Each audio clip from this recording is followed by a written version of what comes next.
que es compartida, que la sentimos como propia, como decíamos anteriormente.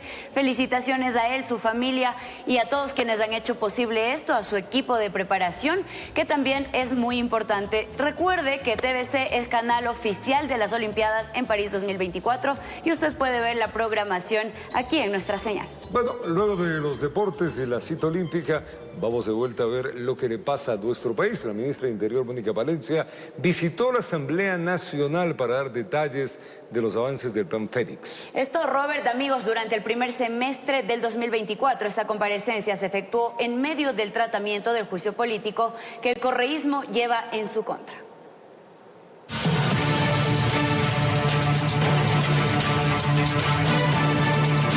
La alta cúpula policial y militar acudió este miércoles a la Asamblea Nacional para brindar detalles sobre la ejecución del Plan Fénix en el primer semestre del 2024. Esta comparecencia se dio en medio del juicio político impulsado por el correísmo en contra de la ministra del Interior, Mónica Palencia, a quien se acusa de fracasar en el desarrollo de este proyecto de seguridad nacional. ¿Qué pasó? ¿Qué sucede? ¿Por qué en el país siguen incrementándose las muertes violentas, las extorsiones? Se han instaurado 2 juicios políticos en mi contra cuando ni siquiera había venido yo a rendir cuentas. Y no es porque no se me haya llamado, estoy viniendo al primer llamado, que es al que corresponde a los 6 meses de gestión. El vicepresidente de esta comisión, Leonardo Berresueta, insistió en que los resultados expuestos por la ministra no son los esperados y que la cifra de muertes violentas continúa en ascenso. Esto es un tema eminentemente de incumplimiento de funciones sobre la base de los resultados que estamos viendo los ecuatorianos. 45 homicidios por cada 100.000 habitantes. ¿No les parece a ustedes que es suficiente para iniciar un juicio político? Palencia está segura de que los procesos de fiscalización en su contra carecen de sustento técnico. Únicamente responderían a una persecución política en su contra. En este periodo del 2024 en que hemos estado al frente con el gobierno de Daniel Noboa, ha existido una disminución históricamente significativa del 17%. Recordemos que recibimos un país en soletas, no solo en la parte económica, sino lo que estaba pasando a nivel de delincuencia organizada. El juicio político en contra de Mónica Palencia estaría fundado en 2 causales. La primera, la incursión policial en la Embajada de México, y la segunda, la falta de ejecución presupuestaria para el desarrollo del Plan Fénix. Informó Álvaro Terán. El ministro de Salud, Manuel Naranjo, compareció en la Asamblea Nacional para rendir cuentas sobre la deuda que mantiene el Estado con las dializadoras y los prestadores externos de salud. Naranjo aseguró que en medio de esta crisis se han cancelado 10 millones de dólares y que además existe un compromiso para desembolsar 50 millones adicionales hasta finales de este año.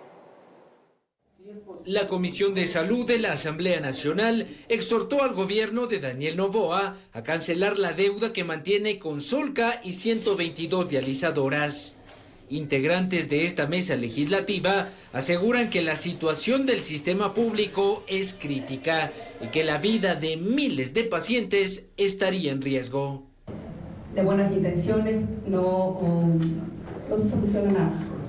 No se llega a nada, no hay ninguna solución. Lo que se necesita es pagar las deudas que están pendientes para que los pacientes puedan ser atendidos de manera oportuna. Durante su primera comparecencia en el Legislativo, el ministro de Salud aseguró que ya realizó un desembolso inicial de 9 millones de dólares para las dializadoras y hasta finales de año el Ministerio de Finanzas entregará nuevos recursos. Ya hay un flujo garantizado, y de una vez les voy a decir un flujo garantizado de 50 millones de dólares de aquí hasta diciembre, divididos en 10, más los 10 millones de dólares que se acaban de pagar. La deuda con Solca, por otro lado, se redujo en 12 millones una vez que se llegó a un acuerdo de pago con el gerente de esta casa de salud.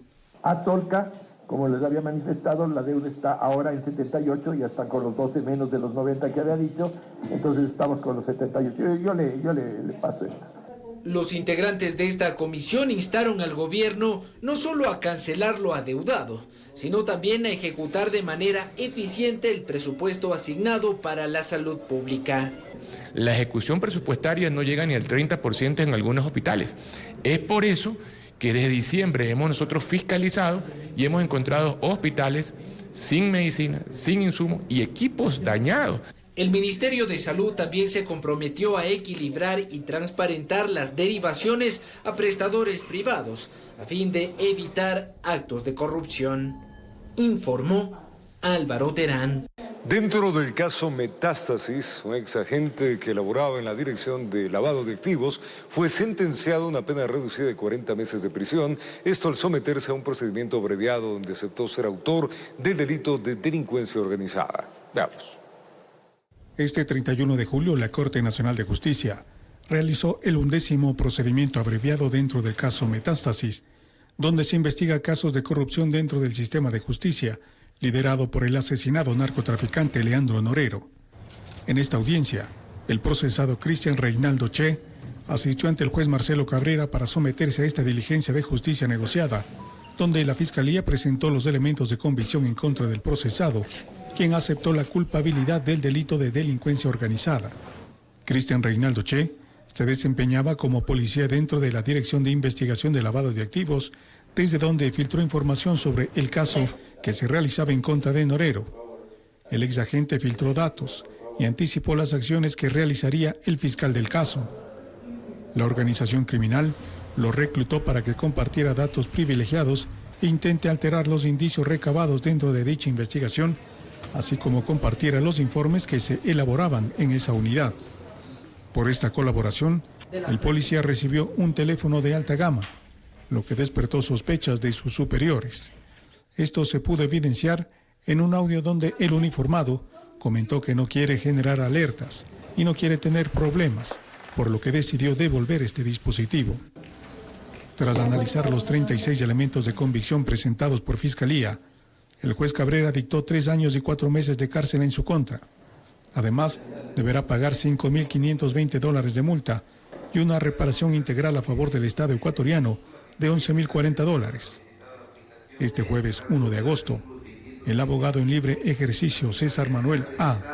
y el ex juez de la Corte Provincial de Justicia del Guayas, Adolfo Richard G., se someterán a un procedimiento abreviado donde aceptarán su culpabilidad para obtener una pena reducida, informó Miguel Ángel Bedoya. Y este 31 de julio se realizó la audiencia de apelación a la prisión preventiva que solicitan 11 de los 31 procesados dentro del caso Plaga, que investiga el delito de delincuencia organizada por el uso de acciones judiciales ilegales en favor de personas privadas de la libertad. El fiscal general subrogante Wilson Toainga ha señalado que los procesados tienen un rol protagónico en la organización delictiva, por lo que ha solicitado que se rechace este recurso. Tras escuchar las alegaciones de las defensas de los procesados, el tribunal suspendió la audiencia y anunció que notificará a las partes procesales su decisión. Vamos a contarles ahora que el Ministerio del Interior descartó el retiro de seguridad para el alcalde de Durán, Luis Chonillo. Las autoridades señalaron que, al igual que el burgomaestre, pues 626 autoridades del país también cuentan con seguridad policial por su nivel de amenaza. Miremos. Las reacciones no se hicieron esperar por parte del Ejecutivo a las declaraciones del alcalde del Cantón Durán, Luis Chonillo, quien pidió que se analice de nuevo su nivel de riesgo por una reciente reducción del 94% al 86%. El viceministro de Seguridad Pública, general Fausto Íñiguez, indicó que dicho informe no determina el retiro de la seguridad del burgomaestre, sino el análisis de las acciones efectuadas por la policía. No se le va a retirar ningún policía bajo ninguna circunstancia. Es más, si es necesario poner más policías, dar más equipamiento, armamento, lo que sea necesario se lo hará. A lo que añadió el coronel Antonio Tricheri, director de Seguridad y Protección de la Policía, que el análisis periódico indicó que el riesgo bajó a un 86%, es decir, el nivel de que la persona sufra algún daño ha disminuido, debido a que Chonillo lleva custodiado desde hace un año. El señor alcalde tiene un dispositivo de seguridad de un número de señores policías del Grupo de Intervención y Rescate, del Grupo de Operaciones Especiales y asimismo la gente de la Dirección Nacional de Protección y Seguridad. Este dispositivo de seguridad permite que la amenaza del señor alcalde, que tuvo el 94% que tenía de riesgo, se reduzca, pero la amenaza es latente. Entonces continuamos nosotros dentro de nuestros servicios de protección y seguridad. Desde la institución del orden indicaron que existen 1.050 uniformados entre policías del eje preventivo y unidades especializadas, quienes están destinados para la protección de las distintas autoridades o funcionarios, y que el contingente depende del nivel de amenaza y riesgo que tenga la persona. Lo que nos han llegado 744 requerimientos de análisis de riesgo personal a nivel del país. Las que le hemos atendido en la actualidad ya son 626 y nos encontramos trabajando en el resto de análisis de riesgo. Además, enfatizaron que desde la Dirección Nacional de Seguridad se está desarrollando continuas capacitaciones al personal policial y así mitigar el avance de las organizaciones criminales en materia de seguridad pública. Informó. Regreso con más noticias. El Consejo Nacional Electoral definió el diseño de las papeletas que se utilizarán en el próximo proceso electoral. Estas se diferenciarán por colores y tamaños de acuerdo a la dignidad a ser electa. La presidencial será de color café. Serán 5 papeletas las que los ecuatorianos tendrán en sus manos en el proceso electoral del 9 de febrero del 2025. El Consejo Nacional Electoral CNE destinó la café para la dignidad de presidente, melón, asambleístas nacionales, verde provinciales, celeste del exterior y rosada, parlamentarios andinos. Conforme el calendario electoral para las elecciones 2025 avanza, el Pleno del Consejo Nacional Electoral el día de ayer aprobó ya lo que son los diseños de las papeletas electorales que se utilizarán en la próxima elección y así también de los documentos electorales, es decir, todo lo que son actas de instalación, actas de escrutinio, padrones, certificados de votación.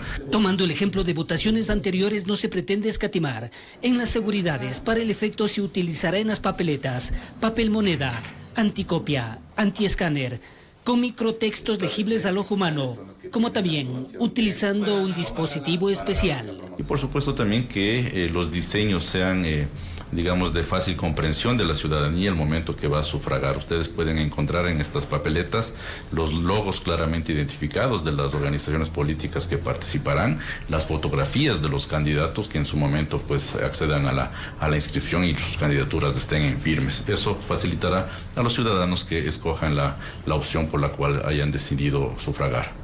Las medidas de las mismas dependerá del número de candidatos, lo que se podría conocer luego de la convocatoria a elecciones que va del 13 de septiembre al 2 de octubre. Probablemente habrá que esperar los tiempos también contenciosos electorales y esperaríamos nosotros que ya en el mes de diciembre podamos iniciar ya con la producción, con la impresión de las papeletas electorales y demás documentos. De existir balotaje también será papeleta color rosado. De la impresión se encargará el Instituto Geográfico Militar. Informó Héctor Romero. Y escuchen esto, créditos de hasta $20.000 para capital de trabajo y hasta $150.000 para renovación de las unidades fue propuesto por el gobierno para el sector del transporte en los diálogos que se realizan en las mesas técnicas. Estos recursos se van a canalizar a través del Banco de Ecuador, el Banco Ecuador. Veamos. Los diálogos entre el sector del transporte y representantes del gobierno continúan. Este 31 de julio se desarrolló la mesa de financiamiento, donde Ban Ecuador presentó una oferta de créditos dirigidos exclusivamente para este gremio, propuesta que fue acogida en buenos términos. 2 tipos de créditos. La una, crédito para trabajo, esto es hasta $20.000 por cada uno de los transportistas y que nos servirá para proveernos de llantas, repuestos, accesorios y lubricantes. La segunda es el crédito que nos van a brindar para el cambio del parque automotor, crédito asimismo que va desde los $5.000 hasta los $150.000. Estos créditos serán otorgados con tasas de interés privilegiadas, pero de manera previa, quienes deseen calificar para los mismos deberán cumplir ciertos requisitos. Bueno, básicamente que la garantía sea el mismo vehículo, que la operadora, la cooperativa o compañía de transporte garantice al transportista que vaya a realizar este crédito para de esa forma acceder a tasas de interés más bajas. Son realmente muy competitivas, estamos hablando del 11%, O sea que por ese lado, Ecuador ha hecho un gran esfuerzo sacando este producto para poder financiar a los transportistas. El financiamiento para la entrega de estos recursos está listo. Esto ya cuenta con financiamiento, el primer crédito ya está activo, el siguiente crédito se entregará desde la próxima semana y realmente simplemente se les va a notificar a los gremios para que también puedan conversar con todos los transportistas. La seguridad en las vías continúa siendo un pedido de los transportistas hacia el gobierno y advierten que de no obtener una respuesta, realizarían una paralización de sus actividades. La tercera mesa de seguridad es la más complicada, pero ya se han realizado más de 2.000 operativos solo este mes, se han rescatado unidades que habían sido secuestradas y realmente se está avanzando, por lo que los transportistas también están muy contentos con el esfuerzo del gobierno avanzando en estas temáticas. Informó Miguel Ángel Bedoya.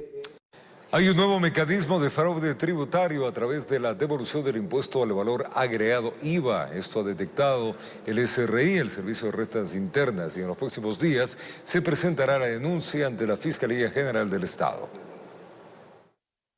En algunos casos, la supuesta defraudación tributaria se estaría dando aprovechándose de la ingenuidad de los adultos mayores y personas con discapacidad, quienes acuden a proveedores solicitando sus servicios para tramitar la devolución del impuesto al valor agregado IVA. Son las personas que hacen los trámites de devolución que hacen estos esquemas de estafa. Uno de estos esquemas, por ejemplo, es que cuando hacen la devolución, hacen a través de compañías que emiten facturas. Esas compañías no hacen el pago del IVA al Servicio de Rentas Internas, o están defraudando al fisco, pero el SRI sí les está devolviendo a los adultos mayores ese IVA. Entonces se devuelve un IVA que el Estado nunca percibió.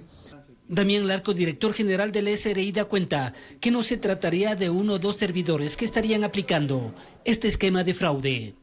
Hay alrededor de 6.000 proveedores que se han detectado con estos esquemas de defraudación tributaria y estamos haciendo todas las investigaciones para hacer las denuncias respectivas a Fiscalía. Pero las denuncias van a ser hacia los estafadores, no hacia nuestros adultos mayores ni hacia las personas con discapacidad. Por eso es que estamos haciendo una investigación muy exhaustiva para combatir al estafador.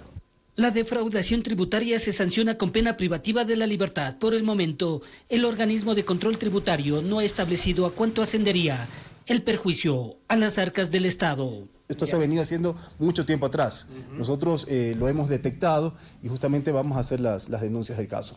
Para el efecto también se está depurando la base de datos de los establecimientos autorizados por el SRI para la devolución del IVA de forma automática, informó Héctor Romero.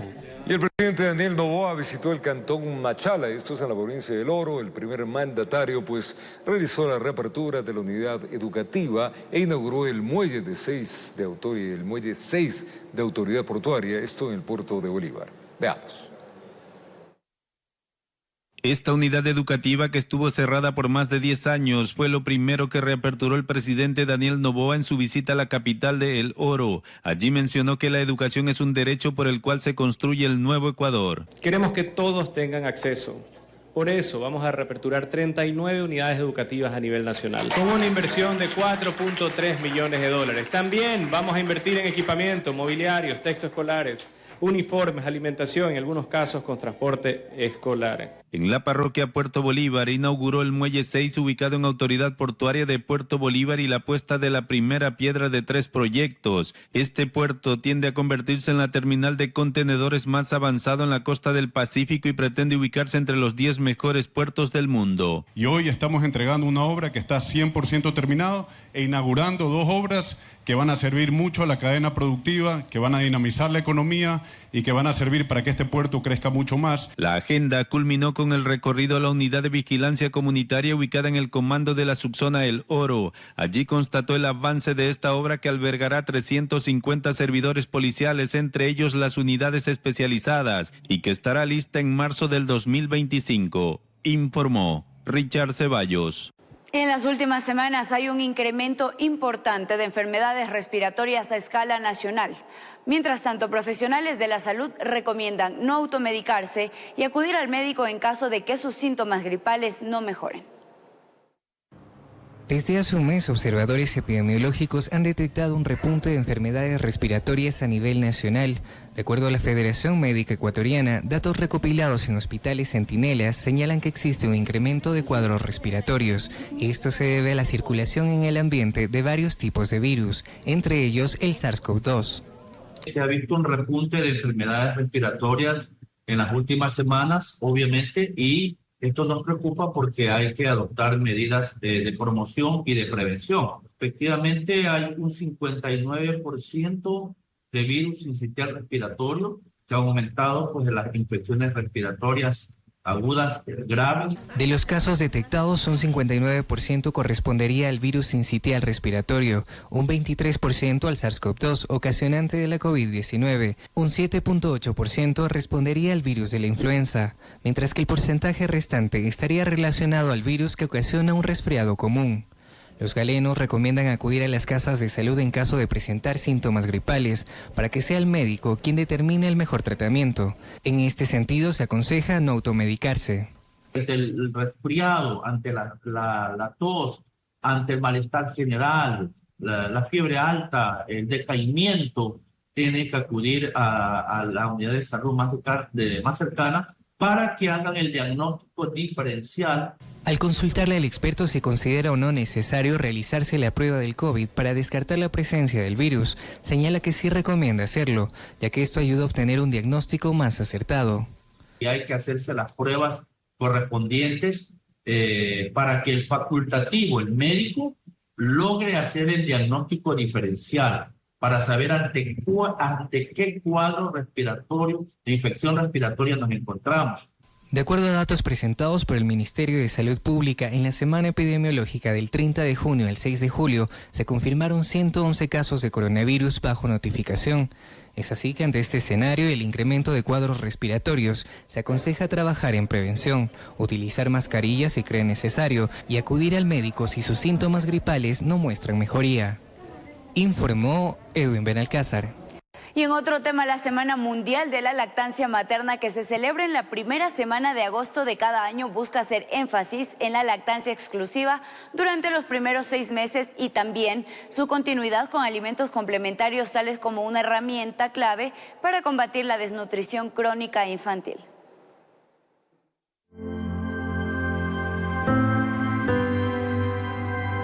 La Semana Mundial de la Lactancia Materna, celebrada del 1 al 7 de agosto, destaca en Ecuador su importancia para la salud de los bebés y el bienestar de las madres. El tema para este año es cerrar la brecha.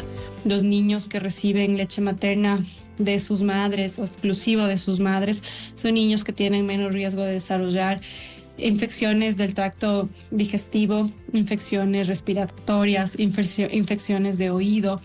Y si en el caso los guaguas se enferman, pues son guaguas que atraviesan más rápido estos procesos virales o bacterianos. La Organización Mundial de la Salud y los especialistas recomiendan la lactancia exclusiva durante los primeros 6 meses de vida del bebé y su continuación con alimentos complementarios hasta los 2 años o más, siendo esencial para combatir la desnutrición crónica infantil que afecta a 1 de cada 3 niños menores de 2 años en el país, según la Encuesta Nacional de Salud y Nutrición de 2018. Las madres que amamantan tienen menos riesgo de desarrollar diabetes tipo 2, tienen menos riesgo de desarrollar cáncer de seno, tienen menos riesgo de desarrollar cáncer de ovario, anemia, menos riesgo de osteoporosis. Entonces son varios los beneficios en el corto y en el largo plazo, tanto para la madre como para el niño. El impacto económico también es significativo. Un estudio de UNICEF estima que la lactancia materna podría ahorrar a las familias y sistemas de salud en América Latina hasta $600 millones anuales, al reducir la necesidad de tratamientos médicos y la compra de fórmulas infantiles. En el país, una familia podría ahorrar más de $1,000 al no utilizar estos suplementos. Con una familia que no utiliza sucedáneos de leche materna, que no utiliza una fórmula, van a tener hijos más sanos, van a tener un ahorro en la economía familiar. UNICEF también hace un llamado a proteger, promover y apoyar la lactancia materna en Ecuador a través de diversas acciones. Estas incluyen aumentar la inversión en programas de apoyo, proteger a los padres de la influencia del marketing de fórmulas infantiles, asegurar políticas de licencia de maternidad y lactancia y fortalecer redes de apoyos comunitarias. Informó José Mendieta.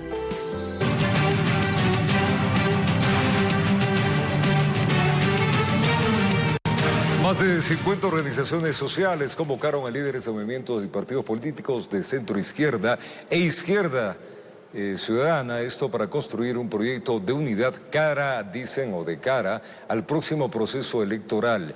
El presidente Noboa cuestionó esta iniciativa que buscaría obstaculizar el progreso del país. Veamos. Construir un proceso de unidad para enfrentar los problemas que afectan al país fue el objetivo que convocó a los principales representantes de movimientos, partidos y organizaciones de izquierda que acudieron a la Casa de la Cultura Ecuatoriana en Quito para diseñar una estrategia política, social, plurinacional y electoral que defienda los derechos laborales, sociales y económicos de los ecuatorianos. Y para ello, se requiere abandonar posturas individuales. Cuando debemos abandonar las posturas extremas de las derechas, de las izquierdas, de que tú eres de la A y yo soy de la Z, yo creo que ahora ese alfabeto no funciona. Aquí hay una sola palabra que nos debe identificar a todos, que es la unidad, sin renunciar a los principios de cada movimiento y cada partido. La ex candidata presidencial por la Revolución Ciudadana señaló que en este proceso se debe incluir a todos los sectores, destacando que es tiempo de dejar el odio de lado. Y el odio y la polarización y el ahondar en tú hiciste qué y yo esto solamente refleja orgullo y vanidad. Aquí la reconciliación tiene que ser completa y nacional, sin odios y sin posturas personales. Desde el movimiento indígena se aclaró que la definición de candidaturas no es lo prioritario, sino construir un proyecto nacional. Aquí no hemos venido a posesionar candidaturas, hemos venido a posesionar nuestras ideas, nuestras tesis a partir de la realidad. El presidente Daniel Noboa desde Machala cuestionó esta reunión e hizo un llamado a no dejarse engañar.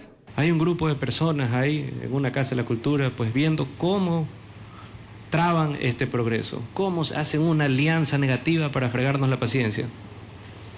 No caigamos en ese tipo de engaños y sigamos caminando hacia adelante. Esta cita fue promovida por 53